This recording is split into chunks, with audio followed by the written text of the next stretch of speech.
Hello everyone, welcome back to my channel. I hope you all are doing well and you are also preparing pretty well for your upcoming examination, including the ICMR and also the CSIR for the December cycle. So I hope आप बहुत अच्छे से preparation कर रहे होंगे as your previous attempt. So if you think कि आपको थोड़ा सा और efforts लगाना चाहिए था previous attempt में, so उस regret को अभी आप पूरा कर सकते हैं. Try your best and forget the rest. So basically in today's video we will discuss one very important topic, that is quorum sensing.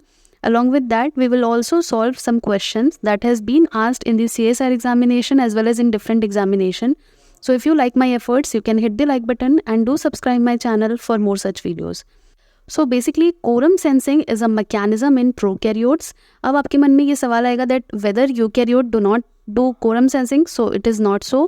Quorum sensing is also seen in the eukaryote, including the yeast. The thing is that it is very much common in the prokaryotes, that is in the bacteria. So basically a bacteria respond to its surrounding through the release of a certain kind of substance which is known as a autoinducer. We will see in this detail also in this video. So basically quorum sensing एक mechanism है जिससे एक bacteria अपना presence देता है उस surrounding में through release of a compound known as auto inducer.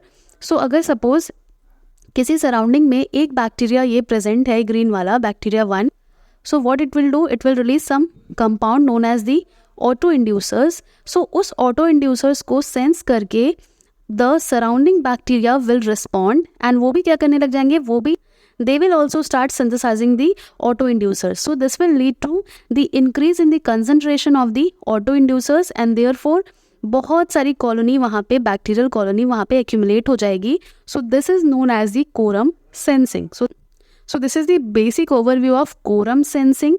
The word quorum का मतलब होता है sufficiently high in number, यानी इतना sufficient amount of number हो बैक्टीरिया का या फिर कोई भी ऑर्गेनिज्म अगर है जिसमें कोरम सेंसिंग हो रहा है, वो इतने सफिशिएंट नंबर में हो कि एक दूसरे को सेंस कर पाए. सेंस कैसे करेंगे, अब जैसे मुझे किसी को बुलाना है तो I have to just call his or her name or either I have to just tap her so that she will or he will respond to me. So अगर एक बैक्टीरिया को दूसरे बैक्टीरिया को भी अगर सेंस करवाना है कि वो भी उस सराउंडिंग में अवेलेबल है, प्रेजेंट है, सो what it will do, it will release certain kind of substances and therefore जो नेक्स्ट वाला है वो उसे क्या करेगा, रिसीव करेगा एंड वो भी अपना प्रेजेंस देने के लिए वो सेम कंपाउंड सिंथेसाइज करेगा. तो so this is the word quorum sensing. So as I have mentioned that quorum sensing is a mechanism which means the sufficient numbers. Now some more details about the quorum sensing. So basically the quorum sensing is a mechanism to assess the population density. As I have mentioned earlier that if a bacteria is present in a surrounding and if that bacteria want to assess it whether any other bacterial population is there in the same surrounding or not, so this is what the bacteria will do.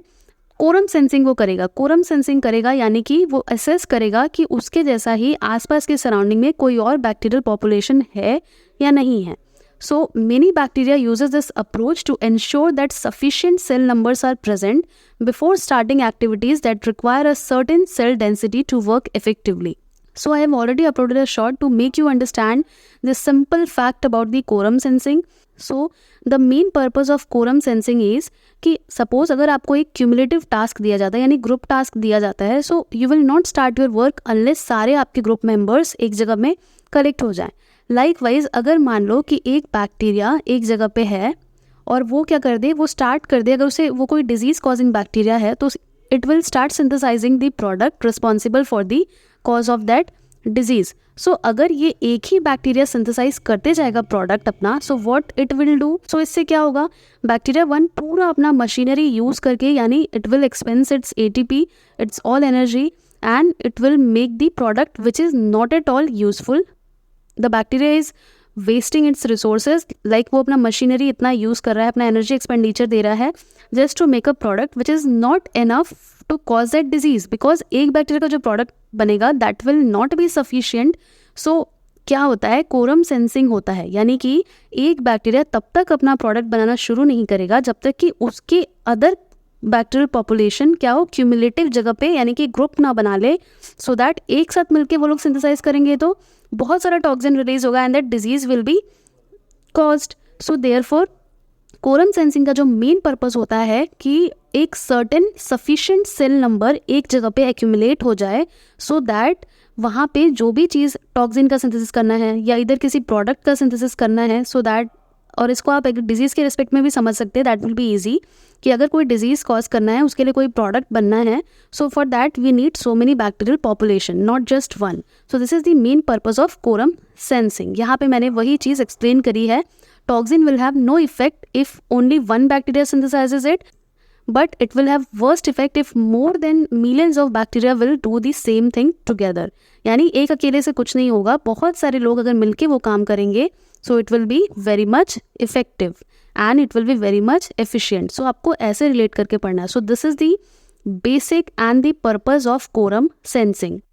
Now quorum sensing is widespread among the gram-negative bacteria. So it is very popular in gram-negative bacteria, but it is not so कि gram-positive में मिलेगा ही नहीं. Yes, it is also seen in gram-positive bacteria. Now, as I have already mentioned, each species that employs quorum will synthesize a specific signal molecule or a component which is known as the auto-inducers. यानी जो भी organism quorum sensing का phenomenon show करते हैं, they will release a certain molecule or a compound which is known as a auto-inducer. यानी वो auto-inducer release करेगा. So अलग अलग वेराइटी के ऑटो इंड्यूसर्स हो सकते हैं, यानी ज़रूरी नहीं है कि जो एक ऑर्गेनिज्म रिलीज़ कर रहा है दूसरा ऑर्गेनिज्म भी वही ऑटो इंड्यूसर रिलीज़ करे.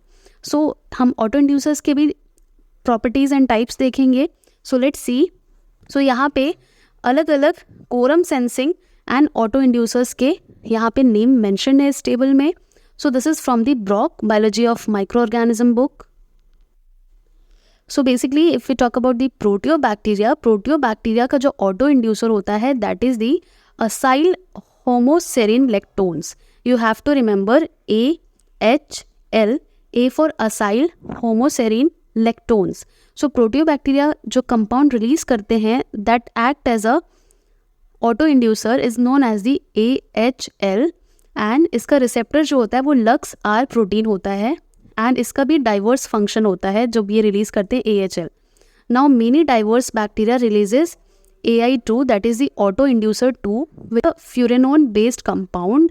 So basically you have to remember if it is asked in a 2 marks question or a 1 mark question that what is the very common auto inducer. So basically AI2 जो है it is synthesized by most of the diverse bacterial group. So you have to remember the AI2 pseudomonads है, यानी pseudomonas species they release 4 hydroxy alkyl क्विनिलोन्स.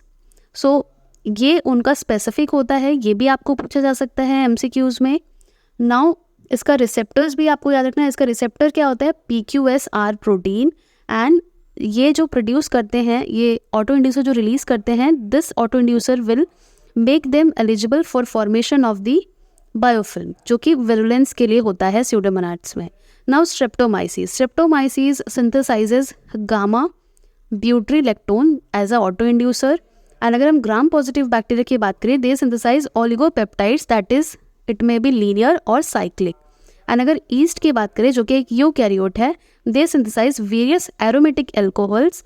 सो आपको ये अलग अलग auto inducers याद रखने हैं. यहाँ पे मैंने टेबल इसलिए दिया था because it can be asked, possible है कि टेबल फॉर्म में C सेक्शन के क्वेश्चन में आ जाए CSIR के, और whether it can be asked in an individual form in the CSIR B section.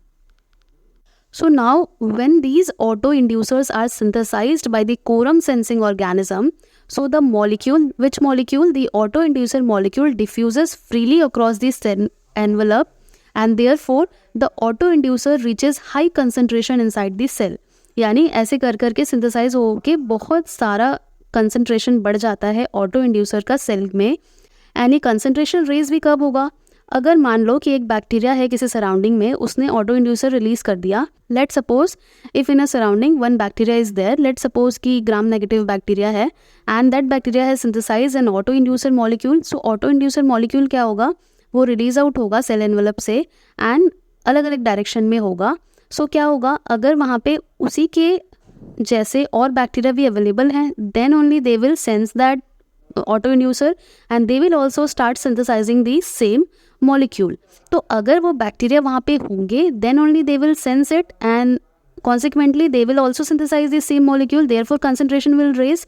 तो यहाँ पे एक क्वेश्चन बन सकता है कि एक बैक्टीरिया ने सिंथेसाइज किया ऑटो इंड्यूसर एंड बैक्टीरिया 1 ने सिंथेसाइज किया ऑटो इंड्यूसर, एंड जो बैक्टीरिया 2 था वो एब्सेंट है, वो सिंथेसाइज ही नहीं कर रहा है, तो ऑटो इंड्यूसर कंसंट्रेशन बढ़ेगा नहीं, it will be decreased because वहाँ पे और बैक्टीरिया नहीं है जो उसे सेंस करके सेम मॉलिक्यूल बना पाए. So you have to remember this concept.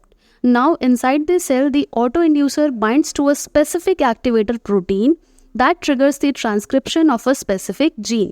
यानी कि जैसा मैंने बताया कि अलग अलग फंक्शंस के लिए ऑटो इंड्यूसर्स रिलीज होते हैं, जैसा अब मैंने टेबुलर फॉर्म में बताया कि कोई विरुलेंस के लिए कोई वो हो रहा है, कोई अलग अलग फंक्शन के लिए हो रहा है. लाइकवाइज कि सेल के अंदर ही ऑटो इंड्यूसर बाइंड हो पाए तो एक स्पेसिफिक एक्टिवेटर प्रोटीन रहता है जिससे कि ऑटो इंड्यूसर बाइंड होता है and then after binding it triggers the transcription of that specific or particular gene.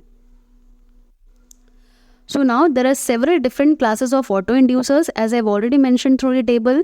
The first to be identified were, सबसे पहला जो आइडेंटिफाई किया था वो था AH बताया, that is acyl homoserine lactones. AHLs were the firstly identified quorum sensing autoinducers and several different AHLs were also discovered with different acyl groups of different length and are also found in different species. यानी अलग अलग species में AHL के अलग अलग varieties देखने को मिले थे, acyl group of different length and gram negative bacteria में ये देखने को मिले थे. सो इसके अलावा ग्राम नेगेटिव बैक्टीरिया में ऑटो इंड्यूसर 2, जैसे कि मैंने टेबल से बताया, AI2 is the very common auto inducer of diverse group of bacteria and it is a cyclic furan derivative. हमने देखा फ्यूरेनोन है. So this is apparently use as a common auto inducer between many species of bacteria. So you have to remember that AI2 is the most common auto-inducer synthesized by varying group of bacteria. Now gram-positive bacteria generally synthesizes a short peptide. हमने अभी देखा oligopeptide ये synthesize करते हैं as their auto-inducers. तो यहाँ पे आपको समझ आ गया कि gram-positive bacteria क्या synthesize करते हैं. gram-negative you can screenshot the table so that you can remember it. Now the whole mechanism of quorum sensing. So this is the acyl homoserine lactone, that is the AHL, which is the auto inducer. So this is the most common auto inducer. Now see, यहाँ पे diagram से समझते हैं. So this is a cell. Suppose कि ये bacteria 1 है and this bacteria 1 has synthesized this auto inducers. ये बहुत सारे auto inducers को synthesize कर रहा है and यहाँ पे एक दूसरा सेल है. सपोज कि ये बैक्टीरिया 2 है. That bacteria will sense these auto inducers synthesise by the bacteria 1. Suppose कि बैक्टीरिया 2 ने सेंस किया बैक्टीरिया 1 के ऑटो इंड्यूसर्स को and then what it will do, हमें पता है कि ये भी सिंथेसाइज करने लगेगा, स्टार्ट करेगा अपना AHL का सिंथेसिस. सो ऐसे क्या होगा, सेल के अंदर कंसंट्रेशन विल रेज अप. किस चीज़ का कंसंट्रेशन रेज हो जाएगा, ऑटो इंड्यूसर का. एंड कंसंट्रेशन रेज होने के बाद क्या होगा, एक एक्टिवेटर प्रोटीन रहता है. So you can also see कि एक्टिवेटर प्रोटीन जो है it is inside the cell and not outside the cell. ये प्रेजेंट है सेल के इनसाइड में. सो यहाँ पे देखिए ये जो ऑटो इंड्यूसर्स हैं दैट इज़ AHL, तो वो AHL बाइंड हो रहा है किससे, एक्टिवेटर प्रोटीन से. एंड देयरफॉर ट्रांसक्रिप्शन स्टार्ट हो जा रहा है किसका, कोरम स्पेसिफिक प्रोटीन्स का. यानी जो भी जीन्स इन्वॉल्व है उस कोरम सेंसिंग में दैट विल ट्रिगर अप, यानी ट्रांसक्रिप्शन उन जीन्स का स्टार्ट हो जाएगा एंड वो जीन जिस फीचर के लिए भी रिस्पॉन्सिबल है so that feature will be shown up. So ये मैकेनिज्म होता है. यहाँ पे मैंने डिस्क्रिप्टिव भी लिखा है that a cell capable of quorum sensing expresses AHL synthase. यानी AHL कैसे सिंथेसाइज होगा, so it need AHL synthase. यानी जो भी सेल कोरम सेंसिंग करने में कैपेबल है they have AHL synthase at basal level and the enzyme makes the cell specific AHL.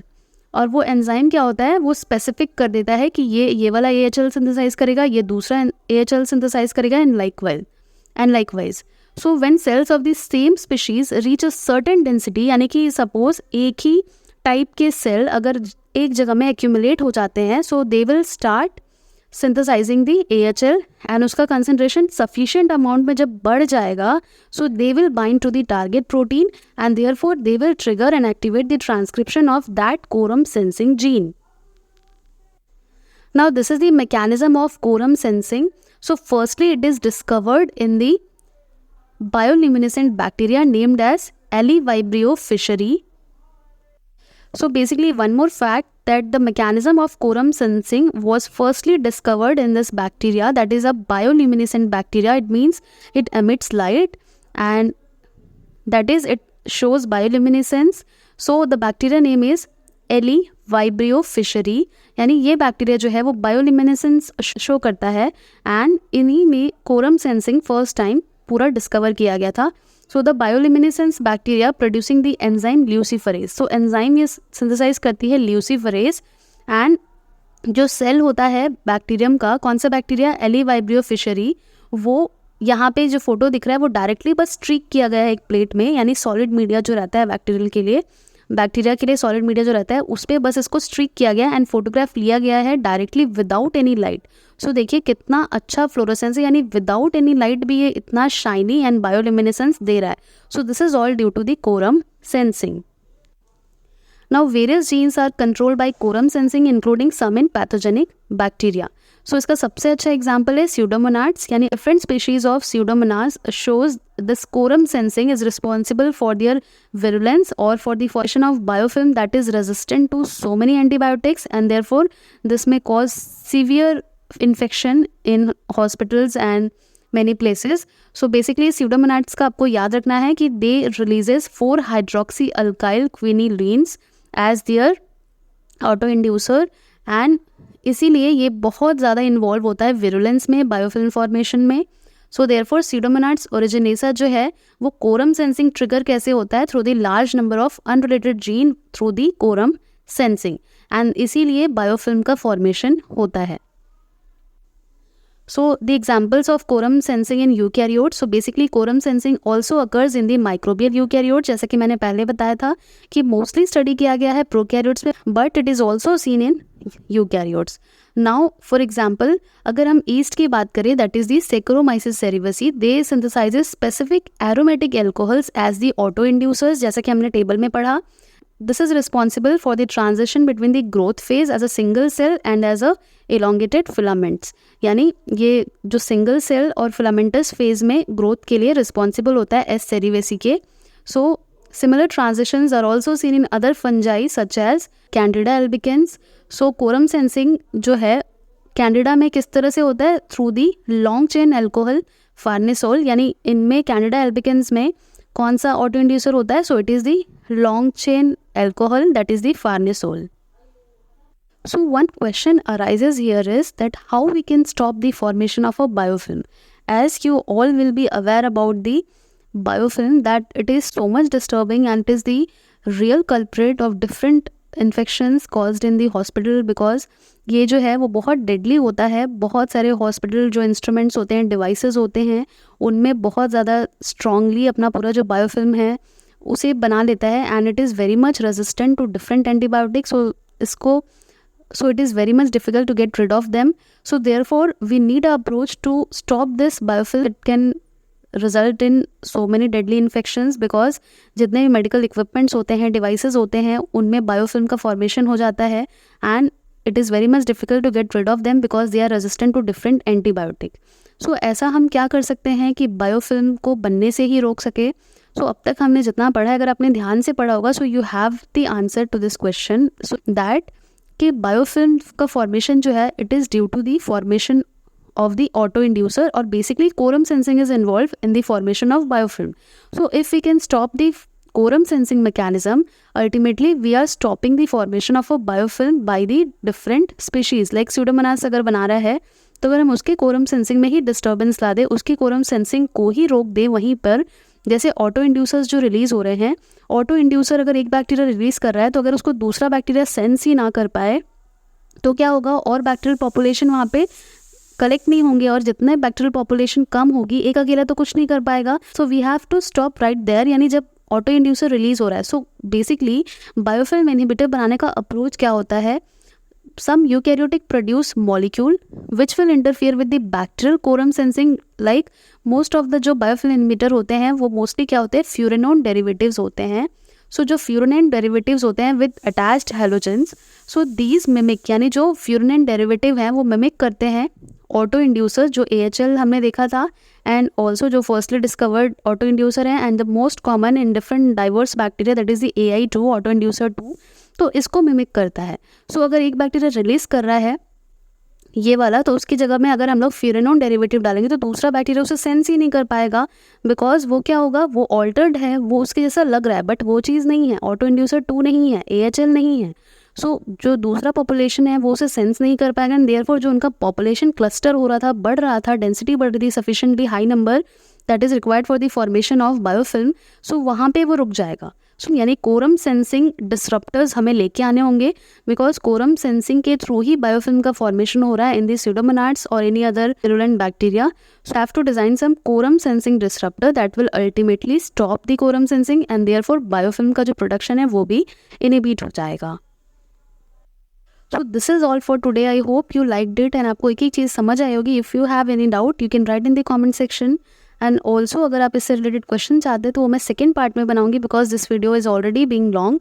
So thank you so much for watching, and please like, share and subscribe my channel for more such life science content.